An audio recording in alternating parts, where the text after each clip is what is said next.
नमस्कार, मैं आशीष हूँ अमर उजाला से और इस वक्त हूँ मैं पंजाब की उन सबसे बड़ी खबरों के साथ में जिसमें आपको पता चलेगा कि पंजाब की सियासत किस तरफ जा रही है। दरअसल पंजाब की सियासत का जाने का सबसे बड़ा मकसद ये है और जो सबसे बड़ी चीज निकल के सामने आई है वो ये है कि पंजाब से सिख चेहरे के तौर पर केंद्र सरकार में बड़ा नाम रवनीत सिंह बिट्टू, उनको कल मंत्रिमंडल से बाहर कर दिया गया, इस्तीफा दिलाया गया उनसे और अब वो मंत्रिमंडल में नहीं है।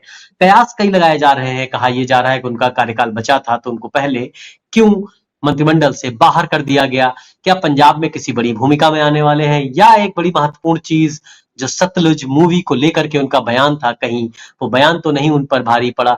तमाम तरीके की चीजें हैं, उन सारी बातों को समझते हैं, जानते हैं कि पंजाब में ये बड़ा सियासी कदम किस नजर से देखा जा रहा है। इस वक्त हम चलते हैं सीधे जालंधर, जहां हमारे संवाददाता सुरेंद्र पाल मौजूद है। सुरेंद्र जी, बताइए किस नजरिए से देखते हैं इसको आप और पूरा पंजाब किस तरीके से देख रहा है रवनीत बिट्टू को मंत्रिमंडल से बाहर किया जाना और उनका इस्तीफा होना। आशीष जी, आपने बहुत अच्छे ढंग से एक बात को टच किया है जो जिसके ऊपर मैं पूरा विस्तार से जाना चाहूंगा। सतलुज फिल्म, हालांकि रवनीत सिंह बिट्टू 31 दिसंबर तक कानूनी रूप से, वैधानिक रूप से वो अपने पद के ऊपर केंद्रीय राज्य मंत्री रह सकते थे और पंजाब में कई परियोजनाएं भी हैं। अभी उन्होंने जालंधर कैंट रेलवे स्टेशन का उद्घाटन करवाया है प्रधानमंत्री नरेंद्र मोदी से, और भी तमाम तरह के ओवर ब्रिजेज, अंडर ब्रिजेज का काम पंजाब में चल रहा था और प्रधानमंत्री और नरेंद्र मोदी जो है इन प्रोजेक्ट्स के लिए बिट्टू के ऊपर पूरी तरह निर्भर थे और बिट्टू इन प्रोजेक्ट्स को लेकर पंजाब के मुख्यमंत्री से भी लगातार संपर्क में थे और जमीनों को लेकर तमाम बातें चल रही थी। लेकिन इस बीच अचानक 4 महीने पहले ही बिट्टू को जो है रुखसत कर दिया गया। जो तमाम चीजें वो निकल कर सामने आई हैं कि ये चीजें यहाँ पे रवनीत बिट्टू द्वारा जो सतलुज फिल्म का विरोध किया गया उससे कहीं ना कहीं सिख सेंटिमेंट्स हर्ट हुए हैं। आप यकीन मानिए सर कि जसवंत सिंह खालड़ा जो हैं वो पंजाब के सिखों के आइकन हैं, पंजाब के सिखों के हीरो हैं और उनके खिलाफ यहाँ पे सिख समुदाय के लोग, चाहे वो प्रोफेसर हो, चाहे डॉक्टर हो, चाहे वो बड़े वैज्ञानिक हो, वो जसवंत सिंह खालड़ा के खिलाफ बात सुनना पसंद नहीं करते हैं। उनको लगा कि उस समय में अगर सिखों का कत्लेआम हो रहा था तो उस सिखों के कत्लेआम के ऊपर एक शख्स ने आवाज उठाई जिसके पास इंग्लैंड की रहने के लिए पॉलिटिकल असाइलम था, जो राजनीतिक शरण जिसको यूके दे चुका था, लेकिन वो इंग्लैंड से वापस आकर उसने यहाँ पे आके लोगों के बीच में एक रोशनी जगाई कि मैं यहाँ पे जो नाजायज हत्याएं हो रही हैं आतंकवाद को खत्म करने के आड़ में, मैं उसको रोकूंगा। और उसने उसको जैसे उठाया गया, जैसे मारा गया, वो तो सब साबित हो चुका है सीबीआई कोर्ट में कि कैसे जो है जसवंत सिंह खालड़ा की हत्या की गई। उसमें अजीत सिंह संधू जिम्मेदार था, उसको सजा हुई। लेकिन अब तमाम बातों में अब जसवंत सिंह खालड़ा के खिलाफ यहाँ पे पंजाब में लोग सुनना पसंद नहीं करते हैं, चाहे उनके जीवन पे आधारित फिल्म बनी हो, चाहे उनके परिवार के बीबी खालड़ा की जो राजनीतिक भूमिका हो। आज तक अकाली दल को इसीलिए टारगेट किया जाता है कि आपने बीबी जसवंत कौर खालड़ा के खिलाफ चुनाव मैदान में बीबी जागीर कौर को उतारा था। अगर आप खालड़ा परिवार की इतनी इज्जत करते हो तो फिर बीबी जागीर कौर को टिकट क्यों दिया गया? जसवंत सिंह खालड़ा की धर्मपत्नी को क्यों हरवाया गया? अकाली दल उसका जवाब नहीं दे पा रहा। अब हाँ जी, अब बिट्टू द्वारा जी, अब बिट्टू द्वारा वही बोला जाना कि जसवंत सिंह खालड़ा की फिल्म का विरोध करना, ये सिख सेंटिमेंट्स को हर्ट करता है। और भाजपा जो है पंजाब में सरकार बनाने के लिए बहुत तेजी से आगे बढ़ रही है, वो सिखों को हमदर्दी दिखा रही है। प्रधानमंत्री नरेंद्र मोदी लगातार पंजाब के मामलों से टच है, सिख मामलों से टच है। आपने देखा होगा नंदेड़ साहब का जो सारा मामला हुआ, एक दिन में उसको रद्द किया गया। छोटी बात नहीं है, महाराष्ट्र सरकार ने एक दिन में उसमें यू टर्न लिया। तो ये कहीं ना कहीं प्रधानमंत्री नरेंद्र मोदी, अमित शाह खुद इस मामले में बहुत गहराई से टच हैं कि यहाँ पे सिखों के सेंटिमेंट्स जो हैं उनको समझना चाहिए, उनके साथ खड़े होना चाहिए और इसके लिए वो बहुत तेजी से कोशिश भी कर रहे हैं। लेकिन इस बीच आके अगर आप सिखों के सेंटिमेंट्स को हर्ट करता है कोई लीडर तो वो भाजपा की आउटलाइन होगी। अब देखिए दोनों की विचारधारा जी जी जी आपको मैं बताना चाहता हूँ कि केवल सिंह ढिल्लों कह रहे हैं कि फिल्म क्यों रोकी गई, मैं केंद्र सरकार से बात करूंगा, फिल्म रोकी नहीं जानी चाहिए, जब प्रदेश भाजपा अध्यक्ष बोलते हैं। रवनीत सिंह बिट्टू फिल्म का विरोध करते हैं, फिल्म के तमाम सीन का विरोध करते हैं और बात को दूसरी तरफ ले जाते हैं कि यहाँ पे हिंदू मारे गए, ये 25,000 लोग भी मारे गए। ठीक है, लेकिन जिसने एक मानवाधिकार की बात की उस दौर में की जब कोई मानवाधिकार की बात नहीं करता था, तो सिखों को बचाने की कोशिश की। आज वो सिखों का हीरो है, आइकन है। तो इसलिए बिट्टू के खिलाफ सिख सेंटिमेंट्स बहुत ज्यादा खड़े हुए हैं, और यही शायद यही वजह थी कि बिट्टू ने अगले दिन अपना कि अपना हम पंजाब में स्टेटमेंट भी सरकार बदला था। जी जी बिल्कुल सर, ऊपर से इस बात के लिए कहा भी गया कि इससे सिख सेंटिमेंट्स हर्ट हो रहे हैं, सिखों में नाराजगी बढ़ रही है, आप इसे पे मत बोलिए। फिर बिट्टू ने उस विषय पे अपना जो है बयान भी बदला, लेकिन फिर भी हाईकमान को जो है ये नागवार गुजरा कि आप पार्टी लाइन से हट के बिना पार्टी में डिस्कशन किए आप जो है एक सतलुज फिल्म के खिलाफ इतना हौवा खड़ा कर दिया पंजाब में, और हमारे ऊपर इसका ब्लेम आ रहा है कि फिल्म हमने रोकी है, तो इसमें हम लोग पार्टी बन गए हैं। तो उसकी कारण जो है अभी हालांकि 4 महीने का कार्यकाल रहता था, काफी महत्वपूर्ण परियोजनाएं पाइपलाइन में थी, उनको सबको दरकिनार करते हुए इनको जो है इस्तीफा इनका लिया गया, और कल अचानक से बोला गया कि आप जाके रिजाइन करके आइए। उन्होंने रिजाइन किया और उसको एक्सेप्ट भी कर लिया गया तत्काल। जी सर। तो ये एक बड़ा बड़ा मैं अपने दर्शकों को एक बात बताना चाहता हूँ, ये बहुत महत्वपूर्ण पॉइंट हमारे संवाददाता सुरेंद्र पॉल जी ने निकाला है। उनका कहना है कि ये बिट्टू का इस्तीफा एक सामान्य प्रक्रिया के नजरिए से नहीं देखा जाना चाहिए, बिकॉज उनके पास अभी कार्यकाल था, कार्यकाल में बहुत सारी चीजें पाइपलाइन में थी, पंजाब में सियासी धार दी जानी थी, लेकिन एक फिल्म आई सतलुज जिसने पंजाब के सेंटीमेंट को एक अलग तरीके से उजागर किया। एक बार फिर से बहुत लंबी वेटिंग के बाद, एक लंबे होल्ड के बाद दोबारा फिल्म रिलीज हुई, हालांकि उसमें प्रतिबंध लगा, होल्ड कर दी गई, ओटीटी पर नहीं आई, लेकिन अलग अलग जगहों पर अलग अलग माध्यम से संभवतः पूरे पंजाब में वो फिल्म देखी गई। और उस फिल्म के ऊपर जिस तरीके से बिट्टू ने बयानबाजी की वो सिख सेंटिमेंट के अगेंस्ट जा रही थी, और इसी उनके बयान के बाद अचानक सियासी हलचल होती है। जैसा कि सुरेंद्र पाल ने अपनी फील्ड में जाकर के और तमाम तरीके के ऑब्जर्वेशन के बाद पाया कि ये एक बड़ा पहलू, बड़ा इंपॉर्टेंट पॉइंट हो सकता है जिसके आधार पर बिट्टू को इस्तीफा देना पड़ा और बिट्टू मंत्रिमंडल से बाहर हुए, जबकि उनके पास 4 महीने का वक्त था, वो भी तब जब पंजाब में विधानसभा के चुनाव होने वाले हैं। सुरेंद्र जी, एक बड़ी महत्वपूर्ण बात है, अब बिट्टू मंत्रिमंडल में नहीं है, पंजाब में फील्ड में आएंगे, उसको किस तरीके से देखा जा रहा है, क्या वो कहीं से विधानसभा का चुनाव लड़ेंगे? चर्चा ये भी है कि अब एक धड़ा कह रहा है पंजाब में उनको बड़ी सियासी जिम्मेदारी दी जा सकती है। वो क्या जिम्मेदारी है, और इस जिम्मेदारी दिए जाने के बाद राजनीति में खासतौर से भारतीय जनता पार्टी, पंजाब भारतीय जनता पार्टी के अंदर किस तरीके से चर्चाएं हो रही हैं, किस नजरिए से लोग देख रहे हैं सुरेंद्र जी? देखिए सर, सबसे महत्वपूर्ण बात है कि यहाँ पे महत्वपूर्ण जिम्मेदारी केवल सिंह ढिल्लों को दी जा चुकी है, और अभी तक यहाँ पे दो तरह से भाजपा चल रही है, बाहरी बनाम टकसाली, और भारतीय जनता पार्टी हमेशा संतुलन लेके चल रही है। और अभी खास करके पिछले 2 महीनों में इतना जबरदस्त संतुलन किया है, तरुण चुग को राज्यसभा में भेजा गया, केवल सिंह ढिल्लों अगर बाहरी थे तो उन्होंने तरुण चुग को राज्यसभा दिया, उन्होंने हरजीत गरेवाल को राष्ट्रीय अल्पसंख्यक आयोग का चेयरमैन नियुक्त किया, जो यहाँ पे टकसाली भाजपाई हैं जिन्होंने अपना जीवन पूरा भाजपा के लिए बिता दिया एक सिख होते हुए भी। तो अब वो चीजें कभी किसी तरह से वो ये मैसेज संदेश नहीं देना चाहते जमीनी स्तर के ऊपर कि हम लोग बाहरी आए नेताओं को पूर्ण रूप से जिम्मेदारी दे रहे हैं। उन्होंने टकसाली नेताओं को साथ साथ एडजस्ट करना शुरू कर दिया। अब ये रवनीत बिट्टू, इससे तो कोई शक नहीं है, ये बाहर से आए हुए हैं, तो सिर्फ जो मेरे को यहाँ पे ऑब्जर्वेशन भाजपा में मिल रही है कि अब पंजाब प्रधान तो लग चुके हैं, तो निश्चित तौर पे इनको केवल सिंह ढिल्लों के नीचे ही काम करना पड़ेगा, ये तो तय है, ये तस्वीर सामने दीवार पे टंगी हुई है, इसको देखना पड़ेगा कि वो भाजपा रवनीत सिंह बिट्टू जो केंद्रीय राज्य मंत्री हैं वो आज से केवल सिंह ढिल्लों के अधीन काम करेंगे। तो अब उनको एक लगता है कि उनको एक विधानसभा हल्के में वहां पे रखा जाएगा, क्योंकि सिख सेंटीमेंट्स हर्ट हुए हैं, तो हो सकता है कि उस चेहरे में रखा जाए, उस क्षेत्र में रखा जाए जहां का सिखों का बहु वोट ना हो और व्यापारियों का वोट हो, भाजपा का अपना मजबूत वोट हो, उन्हीं क्षेत्रों में उतारा जाएगा। और लेकिन अगर इनको आप यही करें कि बहुत बड़ा चेहरा बना के पंजाब में घुमाया जाएगा, उस बात से भाजपा गुरेज करेगी। और इस बात को लेके सोशल मीडिया पे जब रवनीत बिट्टू ने फिल्म के खिलाफ जी जब इस सतलुज फिल्म के खिलाफ बोला है सोशल मीडिया पे, उसका बहुत जबरदस्त विरोध हुआ है विदेशों में।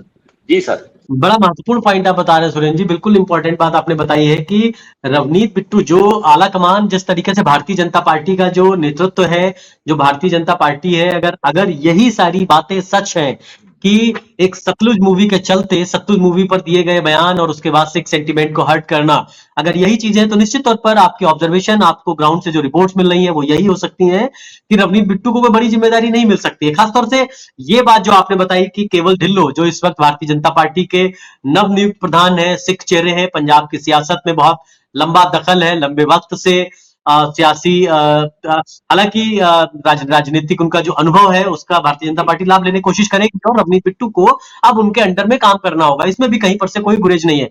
एक बड़ी महत्वपूर्ण बात जो आपसे सुरेंद्र जी मैं जानना चाहता हूं कि अब भारतीय जनता पार्टी की इस सियासत अकाली दल, आम आदमी पार्टी और कांग्रेस उसको किस नजरिए से देखेगी? अगर ये मैसेज एक नैरेटिव के तौर पे सेट किया जाए या सेट की भारतीय जनता पार्टी जाहिर तौर पर इस मैसेज को एक नैरेटिव को सेट करना चाहेगी, किसी न किसी माध्यम से अपनी चीजों को आगे ले जाएगी कि सिख सेंटिमेंट के अगेंस्ट जो भी पार्टी लाइन में अगर कोई पार्टी लाइन से हट करके बात करता है उसको इस तरीके से कहीं न कहीं से या तो अलग किया जाएगा या मेन स्ट्रीम से हटा करके, खासतौर से जैसे आपने बताया कैबिनेट से जिस तरीके से वो बाहर हुए, उनको एक दूसरी जिम्मेदारियां दी जाएंगी। राजनीतिक दल पंजाब के आम आदमी पार्टी, कांग्रेस और अकाली दल उसको किस नजरिए से देख रहे हैं? देखिए सर, सबसे बड़ी बात है कि अकाली दल ने तो पहली बार है कि जसवंत सिंह खालड़ा के ऊपर सुखबीर बादल जो पंजाब के प्रधान है अकाली दल के, उन्होंने बड़ा ब्रीफिंग 21 मिनट का ब्रीफिंग किया कि हमने जसवंत सिंह खालड़ा के केस में क्या क्या किया। उन्होंने अप्रत्यक्ष रूप से उसमें बिट्टू को निशाने पे भी लिया। और कांग्रेस जो है इसमें पहले से बैकफुट के ऊपर है इस नैरेटिव में, क्योंकि कांग्रेस के कार्यकाल में जसवंत सिंह खालड़ा की फेक एनकाउंटर हुआ, उनका मर्डर किया गया, उसमें सजा हुई। कांग्रेस के सरकार थी उस समय, हरचरण सिंह बराड़ पंजाब के मुख्यमंत्री थे, सरदार बेअंत सिंह की हत्या को अभी 6 दिन ही हुए थे जिसके बाद जसवंत सिंह खालड़ा की हत्या की गई। तो निश्चित तौर पे कांग्रेस इसमें बोलने लाइक नहीं है। कांग्रेस वैसे इस मामले में बहुत ज्यादा पीछे जा चुकी हुई है। तो तीसरा जो और शायद उनका कोई सियासी बहुत ज्यादा बयानबाजी करने आ रही है। हाँ जी, हाँ, तो आम आदमी पार्टी इसमें बहुत अग्रेसिव है। उनकी तरफ से इसके ऊपर खुलकर बोला गया कि सतलुज फिल्म जो है इन्होंने बैन करवाई है, उसमें रवनीत बिट्टू को घेरा गया। और जो ग्रामीण वोट है सिखों का, आप देखिए एक बहुत बड़ा बेल्ट जो है तरन तारण, खेमकरण, अटारी, माझा में चले जाएं सर, बाबा बकाला से लेके डेरा बाबा नानक से लेके, ये सारा सिखों का वो मजबूत वोट बैंक है जहाँ पे ऐसे मुद्दे जो है दिल में बैठ गए तो नहीं निकलते हैं। फरीदकोट का बेल्ट है, यहाँ मोगा की अंदर की बेल्ट है शाहकोट से होते हुए, यहाँ पे कम से कम 40 ऐसे विधानसभा क्षेत्र हैं जहां में ये मुद्दे जो हैं वो अगर एक बार बैठ जाए वो दिल से नहीं निकलते हैं। तो भाजपा के लिए ये सबसे बड़ी बात है कि ऐसे विधानसभा क्षेत्रों में उनके खिलाफ अगर नैरेटिव बन गया हुआ है कि इन्होंने रवनीत सिंह बिट्टू को पूरी शह दे रखी है, पूरी छूट दे रखी है, तो उसमें भाजपा जो है उसमें उन्होंने उसको अपने आप को उस छवि को सुधारने की कोशिश की है कि रवनीत सिंह बिट्टू से हम किनारा भी कर रहे हैं। अब मेरे को जो लगता है कि रवनीत सिंह बिट्टू को कुछ विधानसभा क्षेत्र जहां पे लगता है कि हिंदुओं का, व्यापारियों का वोट होगा, वहां तक सीमित कर दिया जाएगा, जो भाजपा के उग्र नेता बता रहे हैं, शीर्ष नेता बता रहे हैं, क्योंकि ये खुद अनंतपुर साहब से सांसद रहे हैं। तो नंगल वाली जो बेल्ट है मोहाली तक जाती है और नवाशहर वाली, ये थोड़ी हिंदू और सैनी और राजपूतों की बेल्ट है, और हो सकता है इस इधर को भेजा जाए उनको, या लुधियाना सिटी एरिया में कहीं पे उनको रखा जाए कि आप इसी विधानसभा क्षेत्र में रहिए। तो लेकिन ये है कि तमाम जो पार्टियां हैं वो जसवंत सिंह खालड़ा के मुद्दे में बहुत फूंक फूंक के कदम रख रही हैं और बड़े ध्यान से, इत्मीनान से बोला जा रहा है। अब आम आदमी पार्टी के ऊपर भी बहुत गंभीर उसमें आरोप लगे कि आपने एक डीएसपी को जो है बेल दे रखी है, भागा हुआ है, आपको पता ही नहीं है। ये तमाम चीजें निकल निकल के हर पार्टी जो है इसमें पूरी तरह से घिरी हुई है और इस मामले में बहुत ही महत्वपूर्ण ढंग से, क्योंकि ये एक पंजाब का आंदोलन बन चुका हुआ है जसवंत सिंह खालड़ा, और इसमें बहुत इत्मीनान से पहली बार सर आप समझिए, पहली बार जसवंत सिंह खालड़ा के भाई यूके से मीडिया से मुखातिब हुए, पहली बार जसवंत सिंह खालड़ा की बेटी विदेश से मीडिया से मुखातिब हुई और लाखों लोगों ने उनको जो है अप्रिशिएट किया कि आप आए हो। तो इससे सिख सेंटिमेंट्स का साफ साफ पता चलता है कि लोग उनको अभी भी देखना पसंद करते हैं, लोग उनकी बात करना पसंद करते हैं। तो इसलिए तमाम जो राजनीतिक अभी माहौल बना हुआ है, ये पंथक माहौल का ही एक पार्ट है जो जसवंत सिंह खालड़ा, क्योंकि पंजाब में तो आप एक तरीके से ये कह सकते हैं या राजनीतिक पंथक मुद्दों को जी जी, तो ये जो आपने बात बताई पंथक मुद्दा, जो पंथक पॉलिटिक्स का एक बड़ा मुद्दा सामने उभर के आया है ये, और माना जा सकता है सुरेंद्र जी की ये सियासी गलियारों में चर्चाएं। जी, आप पूरी बात कर लें प्लीज, आप पूरी बात कर लें जी। और तमाम जो मैं तमाम जो पंथक मुद्दे हैं ना सर, उनके पीछे जो बाकी मुद्दे, आज देखिए कोई बेरोजगारी की, ड्रग की, तमाम चीजों की बात नहीं कर रहा है, कोई मोहल्ला क्लिनिक की बात नहीं कर रहा है, कोई मामा दिया सत्कार योजना की बात नहीं कर रहा है। बात क्या हो रही है? जसवंत सिंह खालड़ा की हो रही है बात। भाई बलवंत सिंह राजौना की जेल से बंद हो रही है, उसकी चिट्ठी जो है नई आई है 3 पेजों की, उससे एसजीपीसी आप परेशानी के सबब में फंस गई है। तमाम चीजें वैसी खड़ी हो रही हैं जो पंथ से जुड़ी हुई मुद्दे मुद्दे हैं, तो इसको आपका लेके आपका ये कहना थोड़ा है जो सुविधा पंजाब में सियासी बात बना के ऑब्जर्वेशन है चलते सुरेंद्र हैं। जी, पंजाब में जो आपकी अपनी सियासी ऑब्जर्वेशन है, ग्राउंड पर जो चीजें निकल के आ रही हैं, वो ये चीज निकल के आ रही है कि कम से कम भारतीय जनता पार्टी ने जो ये फैसला लिया है, ये उसी सियासत को देखते हुए लिया है। बिट्टू को इसी वजह से वक्त से पहले जी मंत्रिमंडल से, जो 6 वक्त से, हालांकि उनका टेन्योर पूरा नहीं हुआ, एक सर्टेन टाइम होता है उस दौर में, या तो उनको दोबारा जिम्मेदारी मिल सकती है, या दूसरा एक अपना प्रतिनिधि वहां पे चुना जा सकता है, या उनको किसी तरीके से आगे नई जिम्मेदारी दी जा सकती थी, या आगे कंटिन्यू किया जा सकता था, जो नहीं किया गया। तो आपका मानना है कि पंजाब में सियासी नजरिए से इसको सभी राजनीतिक दल भुनाने में लगे हैं। जिस पॉइंट की आपने बात की, हम बहुत जल्दी आखिरी सवाल कर रहे हैं, जिस पॉइंट की आपने बात की, जिस मुद्दे की आपने बात की, क्या इस मुद्दे पर आने वाले समय में राजनीतिक दल भारतीय जनता पार्टी को घेरेंगे, या भारतीय जनता पार्टी इस तरीके के फैसले के साथ खुद को मजबूती के तौर पर मानेगी और आगे लेके आएगी? किस तरीके से आप इसको देखते हैं? कौन कौन से राजनीतिक दल घेरने की तैयारी कर रहे हैं इस मुद्दे पर, और भारतीय जनता पार्टी अपना कैसे इस पे रिएक्शंस देगी? सर देखिए, ये भारतीय जनता पार्टी ने तो रवनीत बिट्टू को साइडलाइन करके एक तरीके से मैसेज दे दिया कि हम सिख सेंटिमेंट्स की कदर करते हैं। हालांकि ये आधिकारिक रूप से वो बात कहेंगे तो ये हिंदुओं को सही नहीं बैठेगी, इसलिए वो अपना वोट बैंक गंवाना नहीं चाहते हैं। कई बार क्या होता है, संकेतिक किया जाता है राजनीति में। उन्होंने संकेत दे दिया है कि हम सिख सेंटिमेंट्स के साथ खड़े हैं। और दूसरी बात ये है कि जो मुद्दे हैं ये आप पंजाब के, जिनके मैं पंथक मुद्दों की बात करता हूँ या जसवंत सिंह खालड़ा के मुद्दे की बात करता हूँ, इसमें भारतीय जनता पार्टी ने पहले से एक बहुत अच्छी प्लानिंग तैयार की हुई है। उन्होंने एच.एस. फुल्का जैसे नेता जो है उन लोगों को भारतीय जनता पार्टी का हिस्सा बना लिया हुआ है, जिन्होंने 1984 के केसों को बड़ी मजबूती से सुप्रीम कोर्ट में लड़ा है और केसों में सजा दिलवाई है। तो निश्चित तौर पे पंजाब विधानसभा में उनकी एंट्री हो रही है कुछ दिनों बाद, आप देखेंगे। तो ऐसे मुद्दों में, पंथक मुद्दों में भारतीय जनता पार्टी के पास कहने को बहुत कुछ है कि हमने काफी कुछ किया है। हमने करतारपुर साहब का कॉरिडोर खोला है, हमने डाक टिकट जारी किया है, हमने गुजरात में जाके 10वें पातशाह गुरु गोविंद सिंह जी के नाम पे एक बड़ा कॉलेज बनवा दिया, और नंदेड़ साहब में कितना कुछ हुआ है। आप देखिए, ये बड़ा राष्ट्रीय मतलब जो है शताब्दी समारोह शहीदी हुआ जो महाराष्ट्र में हुआ, और सरकारी समारोह पहली बार मनाया गया, दिल्ली में किया गया। ये तमाम चीजें भारतीय जनता पार्टी के पास कहने के लिए बहुत कुछ है, लेकिन ये चीजों का नुकसान ना हो, इसलिए अभी से उन्होंने इसको साइडलाइन कर दिया। और दूसरी बात, जो आप बाकी बात कर रहे हो, अब मेरी मेरी खालसा मार्च कल से निकल रहा है। अकाली दल के सरदार सुखबीर सिंह बादल ने अपनी कल फोटो रिलीज किया, इसमें वो पालकी साहब कंधे पे उठाकर चल रहे हैं। वो भी धर्म के बीच में, पंथक मुद्दों के बीच में अपना स्पेस बनाने की कोशिश कर रहे हैं कि मेरी एक्सेप्टेंस सिख पंथ में दोबारा हो जाए। वो अब वो आगे कितनी सफल हो पाती है, वो अब श्री अकाल तख्त साहब के जरिए लगे हुए हैं, तमाम चीजों के जरिए, एसजीपीसी के जरिए लगे हुए हैं कि मैं सिख पंथ में अपनी जो शान और दोबारा अपनी एक्सेप्टेंस है उसको बरकरार करा दूं। और यहाँ पे सबसे जो बड़ी मुश्किल आएगी वो कांग्रेस के लिए आ रही है। कांग्रेस पंथक हलकों में बिल्कुल छिटक रही है, बिल्कुल पीछे जा रही है।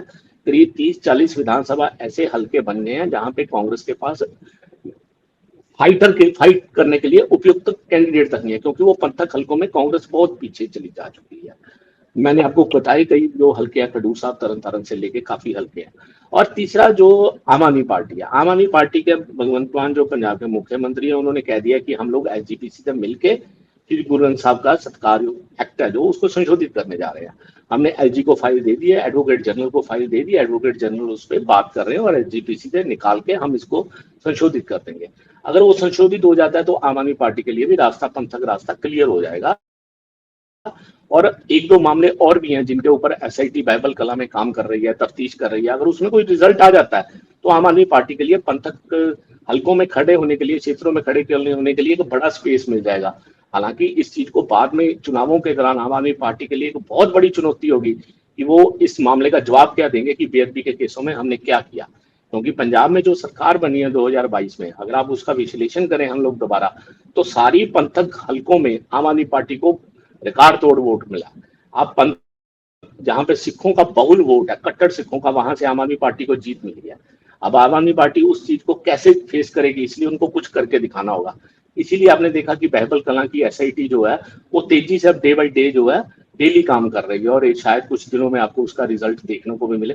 तो इसलिए तमाम पार्टियां लगी हुई हैं, लेकिन इस सबके बीच जो है कांग्रेस के लिए जो कंडीशन है वो डे बाई डे जो है वो खराब होती जा रही है। बिल्कुल ठीक बात सुरेंद्र जी आपने बताई। और पंजाब में किस तरीके से एक फैसले के बाद सियासत पिच, उसकी जो एक पीक है उस पीक पर आ गई है, और खास बात ये है, ये सब चीजें उस वक्त हुई जब पंजाब में विधानसभा का 7 साल चल रहा है, यानी कि विधानसभा के चुनाव होने वाले हैं, विधानसभा के चुनाव का साल है और उसी वर्ष में ये सारी सियासत अपने अलग-अलग अंदाज में आगे बढ़ रही है। बिट्टू का मंत्रिमंडल से बाहर होना, उसके बाद पंजाब की पंथक पॉलिटिक्स का एक तेजी के साथ आगे बढ़ना, सभी राजनैतिक दल सियासी नजरिए से खुद को उस जो पिच बनी हुई है उस फील्डिंग पर अपने को एक मजबूत प्लेयर के तौर पर पेश करने की तैयारी में लगे हैं। धन्यवाद सुरेंद्र जी आपका इस पूरे राजनीतिक चर्चा में पंजाब की पूरी सियासत को हमारे दर्शकों तक लाने के लिए। हम लगातार पंजाब की ऐसी ही सियासी ऑब्जर्वेशन, सियासी इंसाइट्स अपने दर्शकों के लिए लाते रहेंगे। आप हमारे साथ बने रहे, आपका बहुत बहुत शुक्रिया। आप देखते रहिए अमर उजाला और पढ़ते रहिए अमर उजाला। Thank you. आपके राज्य की खबरें, आपके शहर की खबरें सबसे पहले जानने के लिए देखते रहें अमर उजाला। चैनल को सब्सक्राइब जरूर कर लें और पाएं हर अपडेट।